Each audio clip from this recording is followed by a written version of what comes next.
Report करे Rana Mukhtar Ahmad, Zor news. Chaudhry Khalil Ahmad Gujjar शादी के बंधन में बन गए। Chichawatni MEPCO Chichawatni vice chairman all Pakistan वापडा हाइड्रो वर्कर्स यूनियन तहसील चीचावतनी की दावत वलीमा की पुरवकार तकरीब मुकामी शादी हॉल में मुनक्कद हुई।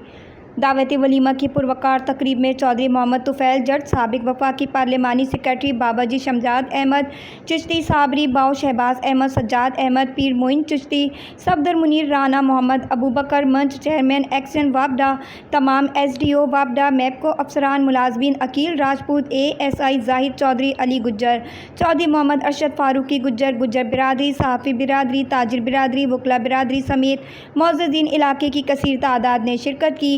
दावत वलीमा में शरीक तमाम शुरका ने चौधरी खलील अहमद गुज्जर को शादी के हसीन पुरमसरत मौके पर मुबारकबाद दी, नेक ख्वाहिशात का इजहार किया। पीर साहब ने खुसूसी दुआ भी फरमाई।